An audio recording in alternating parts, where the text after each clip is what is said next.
to CFC Fan TV. The Premier League Pizza Roundup is back, and I am here with the wonderful Rory Jennings. That's right, it's been too long. We're back in Quartieri. It's on Kilburn High Road. Make sure that you come down and check out this wonderful food. So before we get into the main topics of this week, the main thing to discuss here is our win, isn't it? There's only one place to start, so that's Eden Hazard. What an incredible performance that was. It was crazy. I've been waiting for a performance like that from him for ages, and I think if I was another player on another team, I bet they dread coming to play against him the day before the match. I remember I spoke to JT once, I think I did an interview with him, and he said that he used to have nightmares about playing against the likes of Thierry Henry, and I actually feel like they probably have the same feeling about Eden Hazard, because not only is he, I think he's a great team player, and I actually don't think he's selfish enough sometimes. I think he probably could get a few more goals if he took it on himself, but would much rather have an unselfish player on the pitch than, you know, somebody that wasn't a team player. And I'm thrilled with that. Another mention, I think, for me would also be Giroud, and not because he didn't get a goal, but a lot of fans say they love, you know, just how he plays on the pitch and, you know, puts things together. But we can't go on to Giroud already. We have to talk about Eden Hazard's brilliance more. Oh, he deserves so much more. The question I wanted to ask you, if I could get a word in edgeways, do you think he's destined to be our greatest ever? The only problem I think with Hazard is I think some fans feel that he only plays like that when he wants to. I wouldn't say I necessarily agree with that, but I would say there are some games where I think, you know, if it's Chelsea versus Burnley or something, I don't know, whichever team, that there probably could be a little bit more effort on his part. But then when you are that good, that's how you would be. But I think, especially when you were, like we said, is when Mourinho came, I think we saw a change in him. And then I think, obviously, that went a bit sour. But I think over the years, he's got better and better. And I think, actually, to be the best in the world, you have to have played in the Premier League, because it shows that you can handle the pressure. It shows that you can get results and perform well. Messi's not playing in the Premier League, though. No, I know, it infuriates me. That's something for another day. But I do think you have to play in the Premier League to be one of the best players, and I think playing in this league and then going to another league, if he does in, I don't know, 5-6 years' time, hopefully it's longer than that, then yeah, he has definitely a chance of being one of the best. He was so good the other day. That performance was just unbelievable. It felt like he just decided that it was time to change the scoreline. Yeah, they got a lucky goal, or I suppose it wasn't a lucky goal. They got a well-worked goal. It was something that they would have been practicing all week, hoping to get that opportunity, the set piece. They launched it into the box, and then they hoped for the best, and they got the ricochet that they needed and scored. But as soon as that happened, Eden Hazard was like, right, enough of that. Yeah. Wonderful dummy, wonderful 1-2. Had one place where he could drill it into the goal, found that corner beautifully, got a second one, celebrated in front of the fans, scored his penalty with pomp. It's just an outrageously good performance. You know what I'll say though, I don't know, and this is going to sound so ridiculous, but I get more worried in games when we go 1-0 up first than when we go 1-0 down, because I know, it's bizarre. I disagree. I'm worried about going 1-0 down to the big boys. No, top four is a different situation, but I'm not worried when we're playing against Cardiff we go 1-0 down, because I know that we can handle the pressure and come back from it, and I've been to the bridge so many times over the years where we've done that and done it quite convincingly as well. So to get a 4-1 win like that, and actually, Willian's goal is something that I've been waiting for ages. What a goal! So good. What a goal! We're so blessed up front, aren't we? We're just lucky to have the options. Willian's not even starting for us at the moment. Like, you know, Pedro started that game. I thought Pedro did really well. A few moments, I thought he did his job very well. He was then taken off. But imagine if you're a Cardiff defender, you've been run ragged by Pedro for 70 minutes. You think, okay, job done. You know, he hasn't scored. He hasn't set anyone up. Off he goes. Willian comes on. What are you supposed to do? It's so difficult. Yeah. And that goal that he scored was just unbelievable. You've got to think, Willian was on the pitch for what? 20 minutes? 20 minutes. He won a penalty, scored the goal of the game. We're really lucky to have a player like him at our disposal. We do, and I think this whole who's better, Willian or Pedro, I don't actually think that should be the question. I think it should be who should start, and we hope to see both of them feature, because I think they're more than both capable of doing a good job. And I think both of them in that game. I think Pedro could have got a goal too, but again, it's not really that important when they offer more to the pitch than just scoring a goal every game. So yeah, they were two that impressed me, and I just want to mention Giroud because what do you think? Although he didn't score, I think Sarri made a very good decision in putting him up front instead of Morata, and it's actually the space that he creates, and he does other things on the pitch other than... Who's your number 9? Who's your main striker now? It's Giroud. Listen, I probably think Morata is one of the nicest guys in the changing room. He seems like a lovely lad. I'm sure, and we obviously bought him for 70 million for a reason, because he was good in his past league, but if he doesn't cost this amount of money, there's no way on God's green earth Chelsea would be giving him this time of day, because we are not a club that give players much of a chance, if I'm being honest, especially the youth. But when it comes to a play like this, you have got to perform better in the long run. And I think if by Christmas we haven't seen, when he does get a chance, a few more goals from him, especially in the Europa League and things like that, then I'm afraid that it's just not going to work out, is it?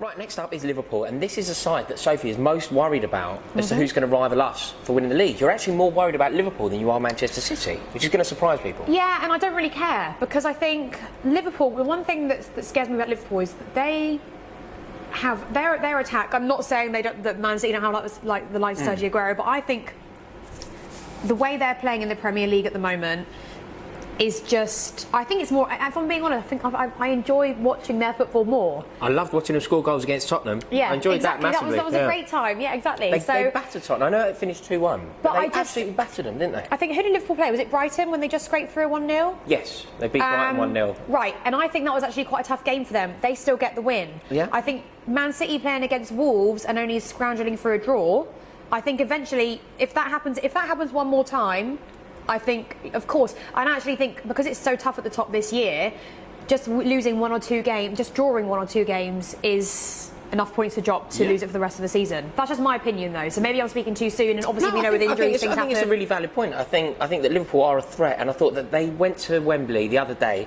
in a game that most people before the game thought was really finely poised. Nobody could call who was going to win that. 2-0. Last year, Liverpool got battered at Wembley against Tottenham, and people were thinking it would be the same again. God, it wouldn't, and Klopp's doing such a fantastic job. Unbelievable, but it was a battle. I know it finished 2-1, and therefore the scoreline makes the game look like it was tight. But it wasn't tight. No. It wasn't tight at all. Liverpool could have won that game 5-0 in terms, and that would have been a fair reflection of the game. Yeah. So like I say, you guys comment below, and who do you think are the ones to beat, City or Liverpool? I personally think it's Liverpool just because of the way they're playing. Can I ask you a question though? Yeah, go on then. On the spot, and in fact, can you comment on this? Let me know.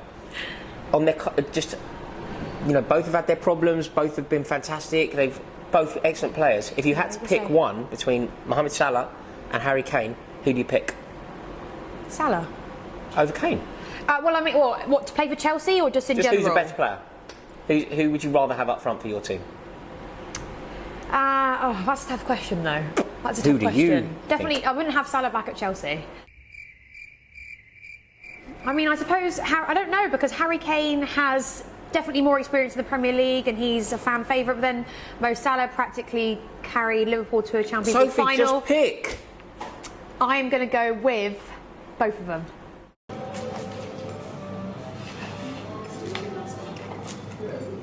Next up, and right on cue, West Ham have found their form. West Ham beat Everton at Goodison Park. Not an easy place to win, but they actually battered Everton. 3-1 it finished. We're playing West Ham next. Does this bother you? Yeah, I would say it does, because we haven't really had the best of times at Liverpool Park. I mean, how many times have we lost there since they played there? It's been quite a few. We've won in the league. I can remember Hazard playing a beautiful 1-2 with Pedro, but they beat us in the cup. I was with you. I was there. They beat us in the cup, and they beat us last year as well. Yeah, so we haven't had the best times at the Olympic Park, all by the brilliance of Eden Hazard. Yes, we are on fine form, but I don't think we'll lose the game, but I do reckon we are in contention for getting a draw out of this if we don't get it right, because I do think that potential banana skin. Yeah, and I think this is probably our hardest away fixture of the season so far. Yeah, I think for them to find form just before they play us, their confidence is going to be sky high. It's just typical, isn't it? So I am a little bit worried about that. But again, the brilliance of Sarri, if he can figure out something and do something different and watch our past performances and see what we've done wrong and how they get around us and we can exploit their weaknesses, then I think we'll be fine. And also, a midfield has to be carefully I know sorted he's out. injured, but their best midfield, their starting midfield pairing is Mark Noble, Jack Wilshere. Come on. Yeah, no, ours is definitely better, but I just think you never know in these games, and it's who wants it more. It's a huge derby, and the players know that. So, yeah, You going? Yeah, I'm going. I'm going to vlog the game as well, so look out for that. Do you know what's troubling me, Soph? Go on then. Arsenal are beginning to trouble me. They seem to have just found their feet, and since we beat them, I think they've won 3 in a row. Yeah, so they but started badly, but they've found their form, and Emery seems to be getting it right, and I'm beginning to be a little bit troubled by it. Yeah, but I don't think you should be. We beat Newcastle. I mean, from what did you see that thing with Alan Shearer and And right at the end, he put something on his Instagram, and it was like them laughing. And Alan Shearer sort of said that Arsenal really aren't that good. That's why he's so upset. And then they had a bit of an argument. No, it's like a little fun. It's like a funny thing, obviously, because it's both their teams, isn't it? Yeah, of course. So do I. But yeah, Ian sort of said, well, yeah, we were better than you on the day. But I see what Alan Shearer says. Alan gets it spot on. Arsenal aren't that good, so they can be beaten. There's no way on God's green earth when they come to playing their next fixtures against City and Liverpool, whoever else, will they be getting a win out of that? I think they will struggle throughout the season. The reason people are getting so hyped about it is because probably these games that they're winning this season, they would have struggled under Arsene Wenger, and I do agree with that. You would have seen Arsenal fans getting very, very mad and all this sort of thing, which we haven't seen. They're all very praiseful, but I do think they're speaking a little bit too early, and come further into the season, they do not have a strong enough team to be up there. So I think if they want top four this season, they're going to have to work very hard. Do they get top four? I don't know. I think it's too hard to tell. I think the only teams that are definitely going to be in the top four are Liverpool, Chelsea and City. And I think the other spots up for grabs. So Sophie doesn't seem to be taking the threat of Manchester City that seriously. I, on the other hand, am taking it very seriously. That's not true. Rory, pass me a meatball minute. Wait, I'm mid-flow. Yeah, no, I know. I am taking them... Pass me the meatball. I am taking them seriously. I'm just saying that I think Liverpool are the ones to beat. But a 3-0 win, so I'm sure you know this already. 3-0 win over Fulham. Right. A 3-0 win over Fulham, but the point is, Guardiola was livid. Guardiola was... Yeah, he was fuming. Like, there's not many teams in the league who win 3-0 and their manager has a go at them. What was he mad about? You tell me. Just didn't think they got it right. Just didn't think they passed the ball as well as they should. So you're agreeing with my point, though? I shouldn't be that worried. I'm saying you should be incredibly worried because they win 3-0 and they, according to their manager, have played badly. I read that differently. How do you read it? I read it as in the manager doesn't think they're playing very well, which these are lovely. Yeah, they are really nice meatballs. If the manager is a little bit concerned about their form, even though they are winning 3-0. I say he sees signs in the fact that if they did that against another team, maybe they drop points and blah, blah, blah. That's the way I read that. I hope you're right, but City are mesmerising, aren't they? They are. I'm just saying that this year, I think, if you look at the difference between Liverpool and City, though, I think Liverpool have the slight upper hand. And I think when they come to play against each other, Liverpool are the one team that can beat City. This is why I'm a bit confused here. And I think from Sarri's way of football, and from what I've seen so far this season, we could possibly beat Liverpool if we get it. We have to get it spot on, though. Absolutely spot on. There will be no room for error. We cannot have a defensive error. We cannot have a David Luiz mistake here. We cannot have not just David Luiz. Lay off. We cannot have Morata on the pitch doing sod all. Those sorts of things. If we can correct those things before we come to play, then I think we're okay. We ain't got much time. Next up is Man United Watford. Man United won 2-1, but got incredibly lucky. I actually had Watford down to win that. Maybe I should have been a little bit more wise. But Watford are a great team, and I think United are going to struggle this season. It wasn't exactly the most convincing win you've ever seen, is it? No, I think Watford were unlucky, but Manchester United did what they do. You know, they got the win. It was very Mourinho-esque, actually. And I don't want to see that. I don't want to see United doing that, grinding out results. Yeah. So I'm beginning to get a little bit worried about them, actually. Do they bother you at all, United? Not really. Do they bother you? Can you make me feel better about this? Should I be concerned about Manchester United's form? Or are you still convinced that we're going to see the kind of performance they put in against Tottenham? We'll see that again this season. However, my Performance of the Week award goes to the one and only Bournemouth. I thought they were fabulous. Yeah, and I had Leicester down to win that one. How wrong was I? Bournemouth was so good. And do you know what? They started this season so well. They've started 100 miles an hour. They've actually been, generally speaking, quite slow Premier League starters.